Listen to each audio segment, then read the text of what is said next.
Minute Papillon. Salut, c'est Anne-Laetitia Béraud, bienvenue dans Minute Papillon, le podcast d'infos de 20 minutes.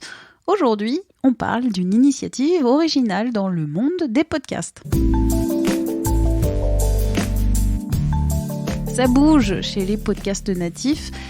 Oui, les podcasts natifs créés et diffusés sur Internet comme Minute Papillon. Aujourd'hui, donc, je vous parle d'une collaboration de 2 podcasts pour parler d'un même sujet, l'album culte Homework des Daft Punk, sorti en 97. Une association entre le podcast Radio Cassette, qui retrace l'histoire de cet album, et Écoute ça, le podcast des analyses musicales. Sortie des 2 épisodes des 2 podcasts ce mercredi. Et si vous n'avez rien compris à ma présentation, j'ai contacté Manu de Radio Cassette pour qu'il nous en dise plus. Là, nous, ce qu'on a cherché à faire, c'était faire 2 émissions différentes, chacune avec ses propres équipes. En fait, l'idée, c'était simplement de pouvoir aborder un thème commun. En l'occurrence, là, c'est le super album des Daft Punk, qui est leur premier album. Et c'était l'idée de pouvoir sortir un épisode en même temps, chacun à sa manière. C'est-à-dire que très concrètement, nous, on fait un talk, Radio Cassette, on aime parler de la musique. Olivier, Grégoire, Fanny et toi, donc tous les 4. Exactement. On aime raconter la musique qu'on écoutait quand on était au collège. Et donc, dans chaque épisode de Radio Cassette, on raconte l'histoire d'un disque culte des années 90. Ça, on le fait en traitant aussi bien de Céline Dion que de Nirvana, de Radiohead ou d'Ace of Base. Enfin, voilà, on cherche vraiment à tout explorer, parce que c'était une période aussi dans laquelle on explorait pas mal de musique et on s'est forgé notre identité. Voilà, là, ce qu'on a cherché à faire, c'était travailler sur cet album-là en particulier, chacun avec son regard. Donc Radio Cassette sous la forme d'un talk, où on va aborder l'histoire du groupe, où on va raconter nos souvenirs. Voilà, on va refaire vraiment ce travail-là. Et de l'autre côté, Écoute ça podcast, qui est un podcast qu'on adore, ils sont 2, c'est Dame et Tom, qui font un truc assez génial. C'est une vraie leçon de musique, un peu à la Jean-François Vigiel, c'est-à-dire que ils vont prendre leurs instruments, ils vont déconstruire les morceaux, ils vont tous les passer en revue, et chacun, ils vont pouvoir essayer de trouver quels sont les secrets qui a permis de faire de ces morceaux des tubes. Et donc, ils entrent dans le détail des titres, c'est vraiment une analyse fine et musicale. Donc, ils font vraiment un travail d'analyse en faisant un travail titre par titre, qui est hyper riche et hyper complémentaire de ce que nous, on peut apporter comme contexte historique. Pourquoi avoir choisi Homework des Daft Punk, donc il y a 22 ans? Pourquoi ce titre plutôt qu'un autre? Parce que c'est un disque en fait qu'on adore.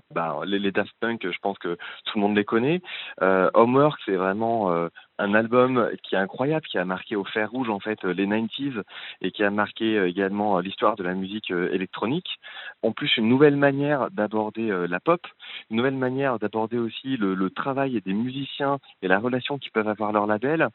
Ils ont fait exploser pas mal de frontières, notamment celles entre les amateurs de rock, les amateurs de musique électronique ou de techno. Et voilà, pour nous, c'était un album absolument indispensable des 90s. Et quand on en a parlé à Dame et Tom, tout de suite, ils ont été hyper partants pour le faire. Et du coup, on s'est mis chacun au travail. Ouais, parce que 97, c'est assez marrant quand on se replonge là-dedans. Il y avait Andrea Bocelli, Conte Partiro, Ricky Martin, Maria, Wes, Will Smith, Man in Black, Elton John, Candle in the Wind. C'est vrai que là, on replonge. Je ne sais pas si c'est la meilleure période musicale de ces dernières 50 années, je ne sais pas, mais en tout cas, c'est très très drôle, 97 et 97, c'est vrai, Daft Punk, c'était le début d'une grande histoire. Oui, c'est ça qui est génial. Ce qui est très fort en fait, ce qui est arrivé à faire Daft Punk, c'est que ils ont réussi à imposer la techno, qui était quand même une musique hyper underground à l'époque. On était vraiment avant l'explosion de la French Touch.